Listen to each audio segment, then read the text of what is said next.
Hoy vamos a analizar un caso aterrador que te dejará impactado. Así que mira este video hasta el final. La encontró cerca de la cocina. El cuerpo estaba tendido en el suelo, boca abajo, en un charco de sangre. Sus dedos estaban apretados, y cerca de ella se encontraban sus gafas rotas y una de sus zapatillas de caza. La escena era horrenda. 2 profundas heridas de corte en el cuello. A primera vista, estaba claro que el golpe había sido asestado a quemarropa y con furia. Más tarde, los peritos forenses confirmarían. La víctima intentó resistirse, y había cortes en sus manos, típicos de la defensa contra un cuchillo. Pero lo que resulta aún más inquietante es que había transcurrido tiempo entre el primer y el segundo golpe. Esto significa que el asesino no actuó con prisa. Él tenía el control del proceso. Y esto ya no habla de un arrebato de agresión, sino de un asesinato premeditado. No había señales de penetración ni indicios de robo. El criminal no vino por las cosas, vino por ella. Queridos espectadores, tenemos las mejores historias de crímenes en nuestro canal. Para no perdérselas, asegúrense de suscribirse y, por favor, denle me gusta al video. Al hablar de Kay Benal, es fácil imaginar a una mujer cuya vida se construyó de acuerdo con las leyes del sueño americano. Elegante, bien arreglada, siempre sonriente, daba la impresión de ser una dama segura de sí misma y exitosa que había logrado todo lo que quería. Pero detrás de esa imagen había una historia mucho más compleja. Kay nació a mediados de la década de 1940 en una familia estadounidense sencilla. Pasó su infancia en barrios tranquilos, donde las casas estaban alineadas, los niños corrían por los jardines y las puertas rara vez se cerraban con llave. Ya entonces mostraba un marcado interés por la moda, soñando con una carrera como modelo. Más tarde, gracias a su aspecto, cabello rubio, facciones regulares y figura esbelta, empezó a trabajar en la industria del modelaje. Ser modelo en los años 70 y 80 no era tan glamuroso como a menudo se presenta. Era un entorno duro donde la apariencia podía abrir la puerta, pero solo el carácter y la resistencia permitían quedarse. Kay tenía ambas cosas.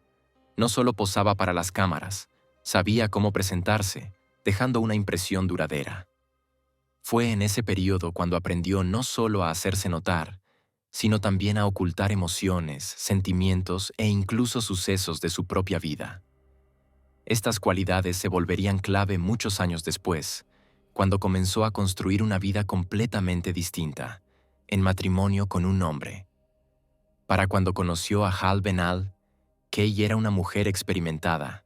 Ya había estado casada, había vivido tanto momentos de éxito como de fracaso y parecía preparada para la estabilidad. Hal era un adinerado promotor inmobiliario, un hombre acostumbrado al lujo y la comodidad. Su romance se desarrolló rápidamente. Restaurantes caros, viajes, joyas, todo lo que podía asociarse con el éxito los rodeó desde los primeros meses de su relación. Para muchos, Kay parecía una mujer que había encontrado a su príncipe en un caballo blanco. Pero como suele suceder, el cuento de hadas vivía solo en la superficie. El matrimonio de Kay y Hal no era simplemente la unión de 2 adultos, sino más bien un contrato, donde el confort, la seguridad y el estatus jugaban un papel nada pequeño. Hal era mayor que Kay, exitoso, influyente en sus círculos. Sus conexiones en los negocios, especialmente en bienes raíces comerciales, le permitían emprender proyectos en todo Atlanta y más allá. Él sabía cómo ganar dinero y sabía cómo hacerlo de manera agresiva. Se creía que confiaba en su esposa, pero pocos sabían lo diferentes que eran sus mundos. Hal trabajaba casi todo el tiempo, mientras Kay pasaba la mayor parte de sus días sola en su lujosa casa en los suburbios de Lawrenceville, Georgia. Su mansión era una verdadera fortaleza, con sistemas modernos de seguridad, una cámara de vigilancia en la entrada y varios niveles de alarmas. Parecía que todo estaba previsto, pero ningún sistema puede proteger contra alguien que ya está dentro. Los vecinos describían a Kay como educada pero reservada.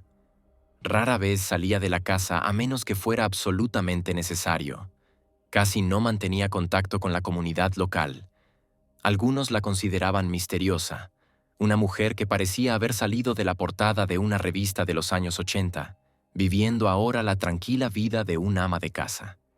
Pero esa era solo una faceta de su realidad. Algunas cosas hablaban de una vida doble, reuniones secretas, conexiones que no se discutían en voz alta.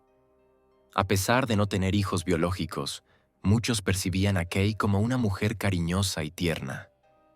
Quienes estaban cerca de ella notaban su bondad, su deseo de armonía, su amor por la comodidad del hogar. Los amigos hablaban de ella como brillante y delicada, pero nadie podía decir que realmente la conociera. Ni siquiera su marido sabía todas las páginas de su biografía. Y eso ya generaba motivos para dudar. Hal Benall no ocultaba que desde el primer encuentro lo habían impresionado su belleza y encanto. Sin embargo, como se descubriría más tarde, también había sombras en su pasado. Demandas, maniobras financieras, disputas con socios de negocios. Todo esto dejó huella en sus vidas. A veces parecía duro y frío, especialmente en los negocios, pero en casa, según los amigos, trataba de ser un esposo atento. Sin embargo, no todos creían en esa versión.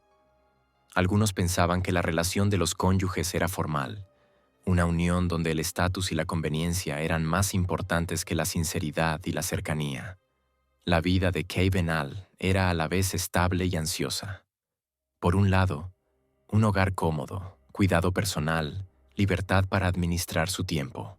Por otro, aislamiento, sospecha y ausencia de una vida social real. Quizás en ese silencio se escondían sus miedos. Los vecinos dijeron más tarde que en los últimos meses parecía preocupada.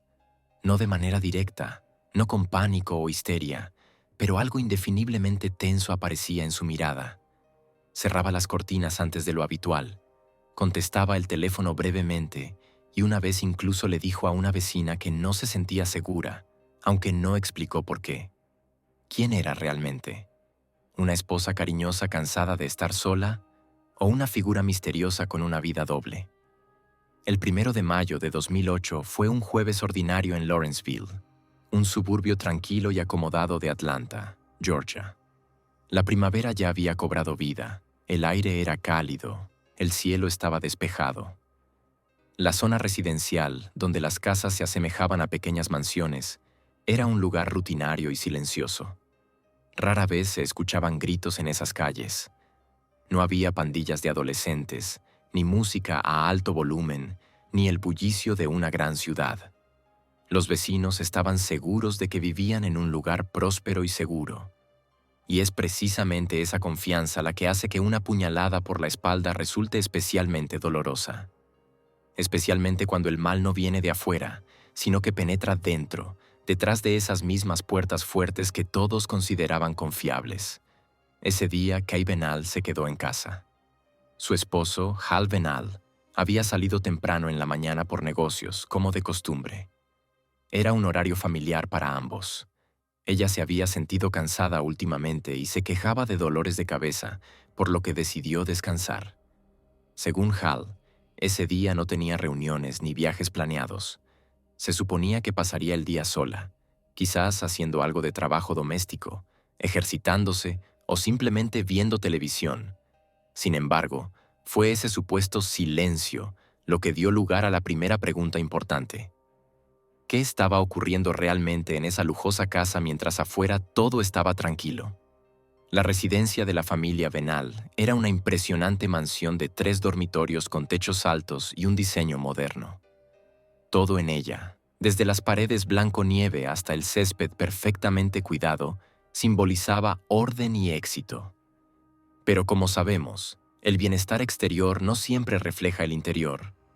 Como se descubriría más tarde, detrás de las puertas de vidrio con vista a la piscina, no solo estaban escondidos los secretos personales de Kay, sino también sucesos que pondrían la piel de gallina. Más tarde la policía reconstruiría una posible cronología. Alrededor del mediodía, alguien a quien Kay conocía o a quien no percibió como una amenaza, entró en la casa. No había señales de allanamiento. Las cerraduras estaban intactas, Las ventanas no estaban rotas. Ningún movimiento registrado por las cámaras de vigilancia reveló a un intruso, lo cual, sin embargo, no resulta sorprendente. El sistema de videovigilancia y la alarma habían sido desactivados ese día. Este sería uno de los primeros y más inquietantes hallazgos de la investigación. La casa, en la que el sistema de seguridad se consideraba impenetrable, resultó estar completamente ciega en un momento crítico. La pregunta es, ¿por qué? ¿Fue un accidente? ¿O la obra de alguien? Cuando los especialistas revisaron más tarde los paneles eléctricos, encontraron que alguien había cambiado manualmente el suministro de energía del sistema a modo de espera. Para ello, era necesario saber dónde estaba el cuadro de distribución. Esto no lo hace un transeúnte al azar. Es una acción deliberada. Eso significa que alguien, ya sea de la familia o alguien que estudió el plano con anticipación, se había preparado. Surge la primera sospecha seria. El crimen fue planeado con antelación. La investigación también establecería que alrededor de la 1:30 de la tarde, uno de los vecinos, al salir al patio, notó brevemente a un hombre con gorra de béisbol y gafas caminando por la calle. No lo reconoció, y eso ya generó alarma. En esa zona, casi todos se conocían de vista. El desconocido no habló con nadie, no se acercó, se movía despacio, como estudiando el entorno. Si era simplemente un repartidor o alguien dando un paseo, todavía no está claro, pero esa imagen aparecería más tarde en el testimonio de al menos 2 personas más. Y aunque permanecería sin nombre, con él se asociaría la primera pista visual. Parecería que en las condiciones de un día normal, incluso teniendo en cuenta la ausencia temporal de la alarma, no debía ocurrir nada terrible. Pero por la tarde, los acontecimientos adquirieron un carácter irreversible. Hal Benal regresó a casa alrededor de las 6 de la tarde. Inmediatamente sintió una atmósfera extraña. La casa estaba en silencio, pero no en el sentido de después de un largo día de soledad. Era un silencio ensordecedor, como si el sonido hubiera abandonado el lugar. Kay no respondió a su saludo. Su coche estaba aparcado en el garaje. Las luces de la casa estaban parcialmente encendidas, lo que le pareció extraño. Comenzó a mirar por las habitaciones, llamando a su esposa por su nombre. Pero en el fondo, ya estaba creciendo el pánico. La encontró cerca de la cocina. El cuerpo estaba tendido en el suelo, boca abajo, en un charco de sangre. Sus dedos estaban apretados, y cerca de allí había unas gafas rotas y una de sus zapatillas de caza. La escena era horrenda. 2 profundas heridas de corte en el cuello. A primera vista, estaba claro que el golpe había sido asestado a quemarropa y con furia. Más tarde, los peritos forenses confirmarían. La víctima intentó resistirse, y había cortes en sus manos, típicos de la defensa contra un cuchillo. Pero lo que resulta aún más inquietante es que había transcurrido tiempo entre el primer y el segundo golpe. Esto significa que el asesino no actuó con prisa. Tenía el control del proceso. Y esto no indica un arrebato repentino de agresión, sino un asesinato premeditado con motivación emocional. Inmediatamente después de llamar a los servicios de emergencia, la casa fue acordonada. Lo primero que llamó la atención de los investigadores fue la ausencia de signos de entrada forzada y de robo. No faltaba ningún objeto de valor. El bolso de Kay estaba en el pasillo, su cartera sobre la encimera de la cocina. Incluso su ordenador portátil y sus joyas estaban a la vista. El criminal no había venido por sus cosas, había venido por ella. Durante la inspección de la vivienda, la policía se topó con algunas pruebas extrañas. En el dormitorio, cuidadosamente escondido en un armario, se encontró un trozo de tela ensangrentada con ADN masculino. Además, el ADN no coincidía con las muestras de Hal ni de otros miembros de la familia. También se hallaron fragmentos de un guante de goma desechable en el cubo de basura y una huella dactilar ajena en la manija de la despensa. Todo esto indicaba que el criminal había dejado rastros tras de sí, pero había hecho todo lo posible para que fueran aleatorios y no condujeran a una persona específica. como si quisiera confundir la investigación. Pero eso no fue todo. 10 días después de la tragedia, llegó a la redacción del periódico local una carta anónima. Estaba hecha con recortes de titulares de periódicos y comenzaba con las palabras: «La amaba, pero me traicionó».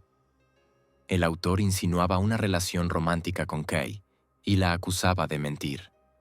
La carta decía que ella había prometido dejar a su marido, pero que había regresado a la riqueza y por eso merecía su destino. La autenticidad de la carta fue motivo de controversia.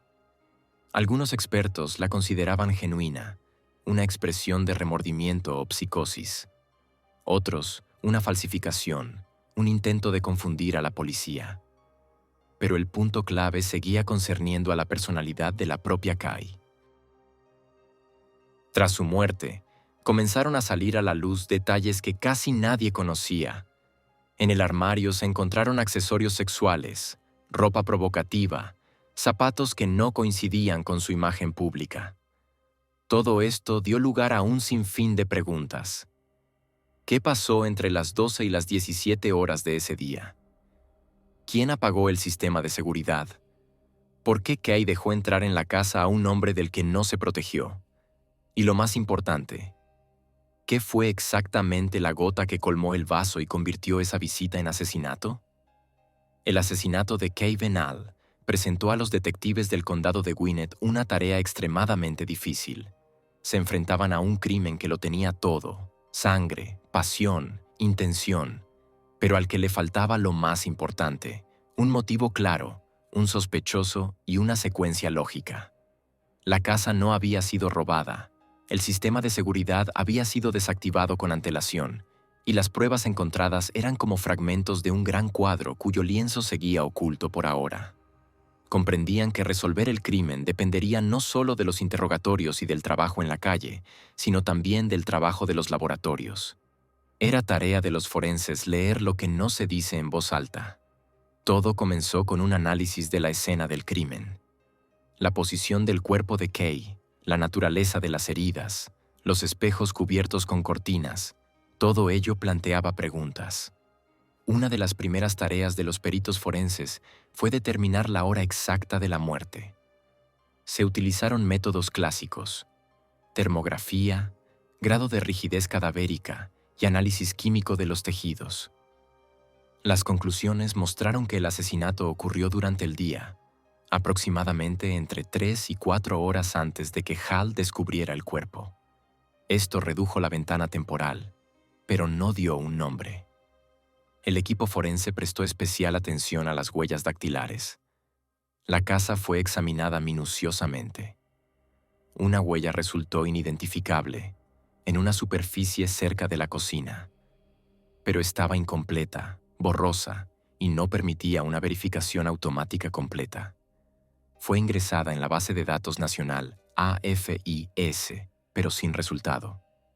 Esa fue la primera decepción. Luego, el guante. Un guante de goma encontrado junto al cuerpo parecía común, doméstico.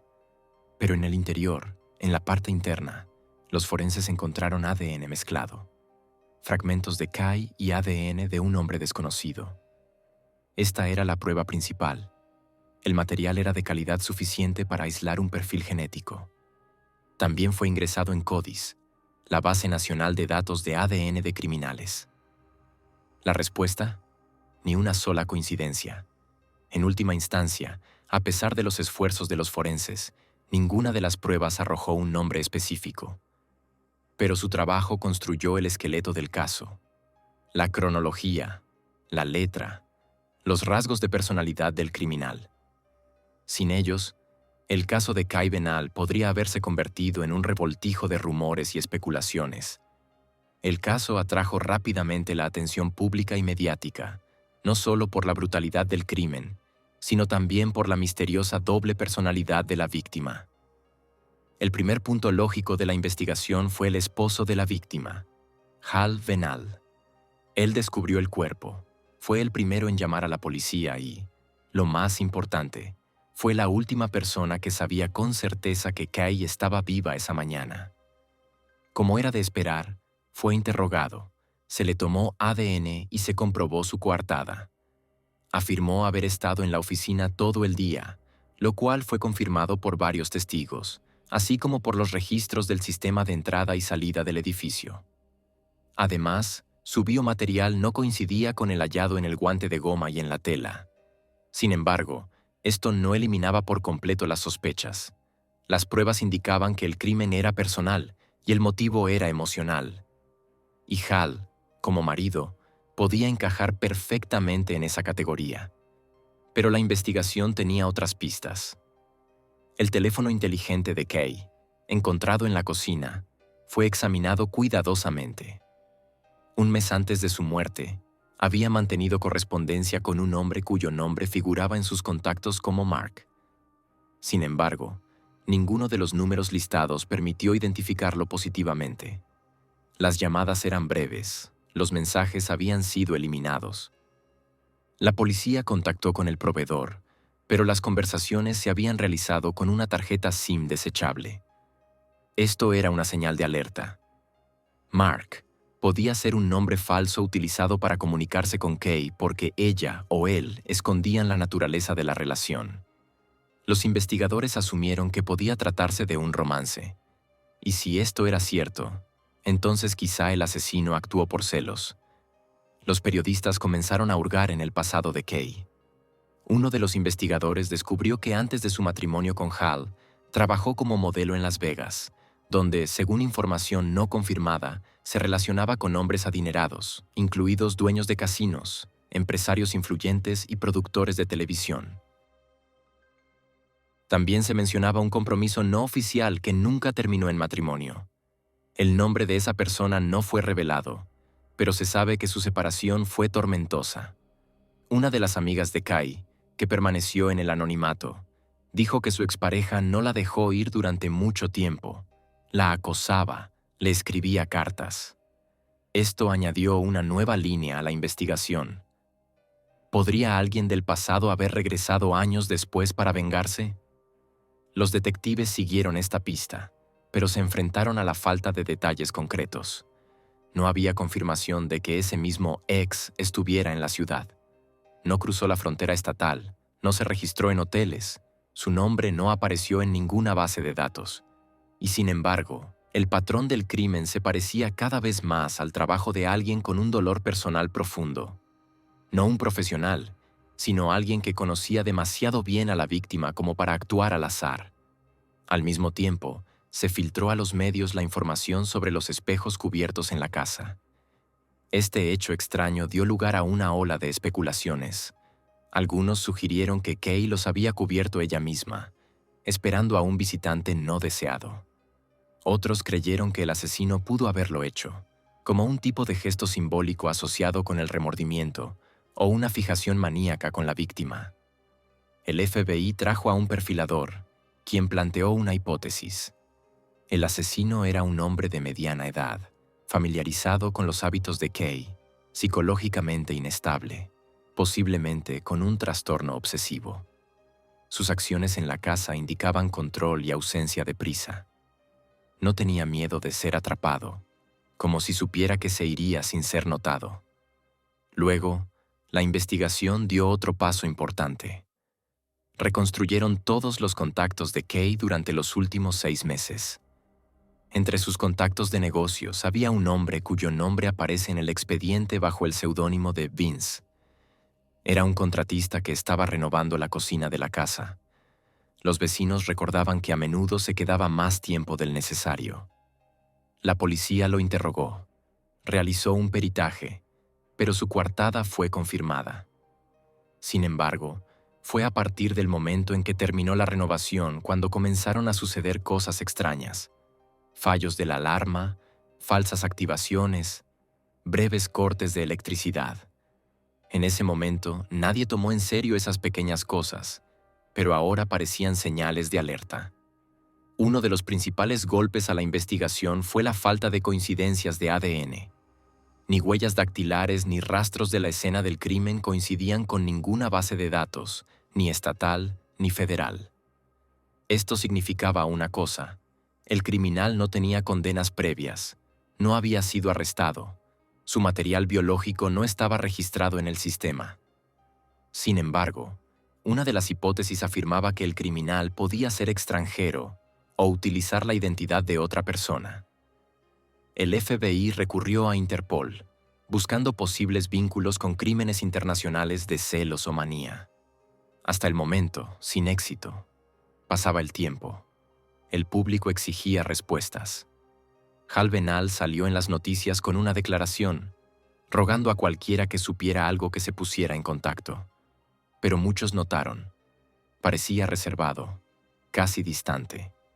Algunos comentaristas lo acusaron de frialdad emocional, pero los psicólogos explicaron que esto podía ser una manifestación del shock.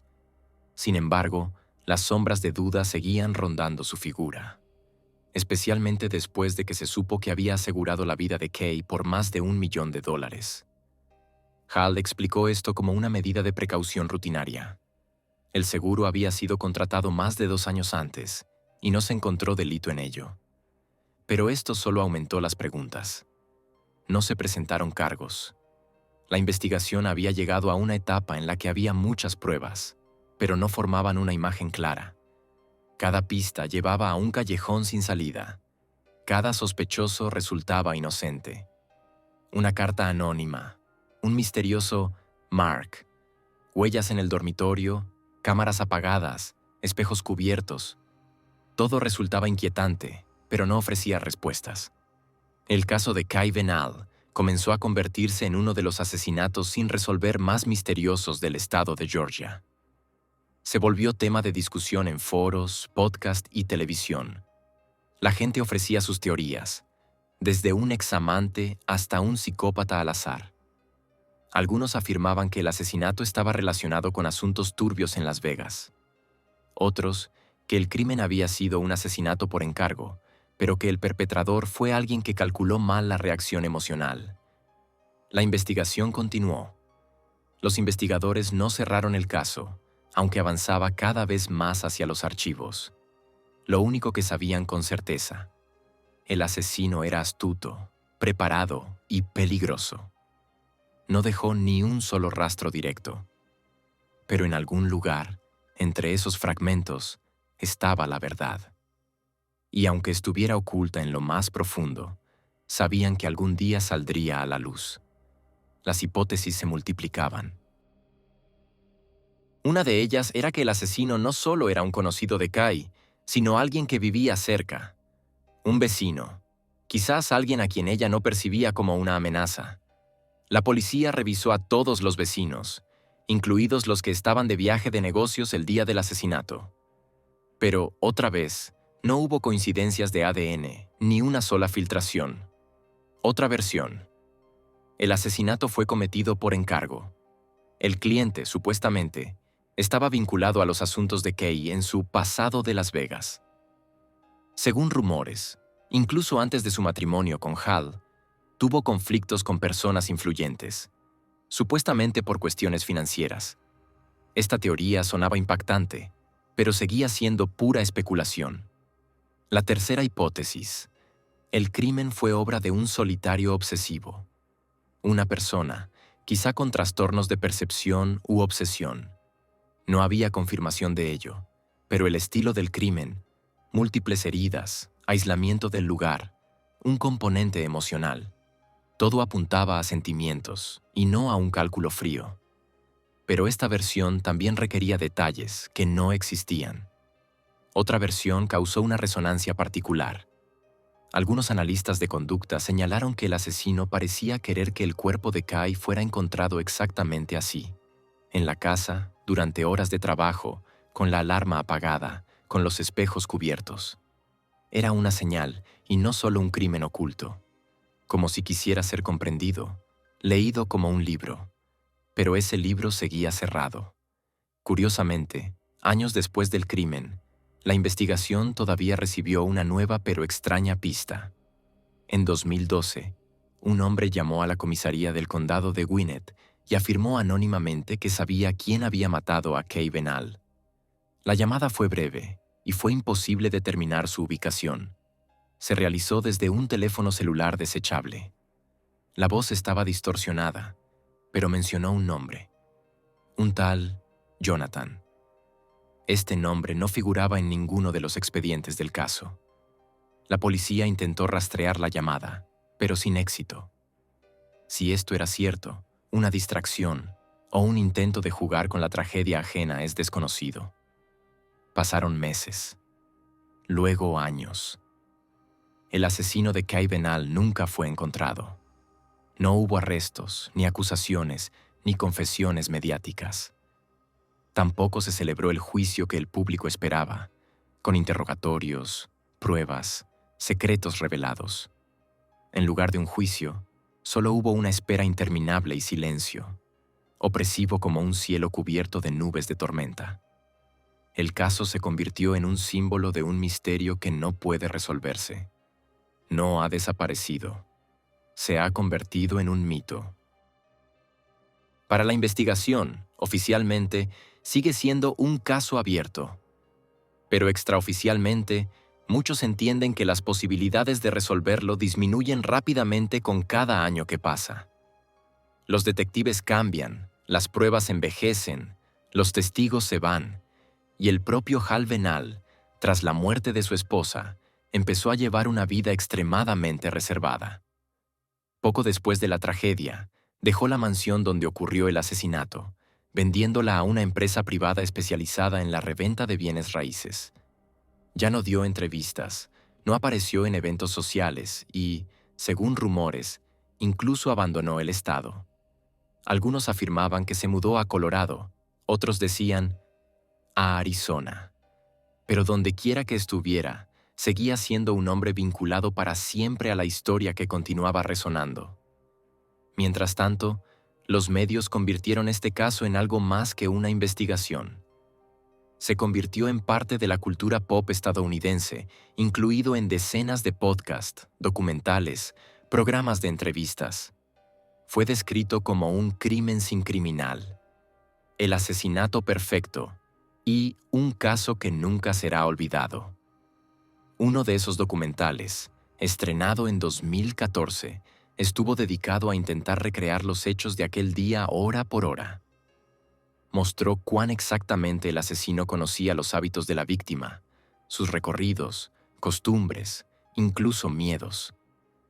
Esto llevó a los espectadores a creer que detrás de todo había alguien que había estado observando a Kay no solo durante un día o una semana, sino quizás durante meses.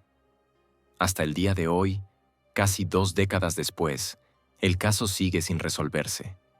Está catalogado como activo, pero ni siquiera las nuevas tecnologías, incluidos los análisis de ADN avanzados y las búsquedas mediante redes neuronales en bases de datos biométricas, han dado resultados. Los forenses todavía conservan pruebas. Ese guante de goma con fragmentos del ADN del hombre desconocido. Quizás algún día esta información encuentre una coincidencia. Quizás el asesino cometa otro error. O nunca se dé a conocer. Pero una cosa permanece inmutable. La pregunta sin respuesta. ¿Quién mató a Kai Benal? ¿Y por qué? Hasta que estas preguntas no se respondan, la historia permanecerá en suspenso, como una novela inconclusa cuyo capítulo final queda cortado en el momento más interesante. Y quizá eso sea lo más terrible. No la sangre, no las pruebas, no los misterios, sino el hecho de que la verdad sigue en las sombras.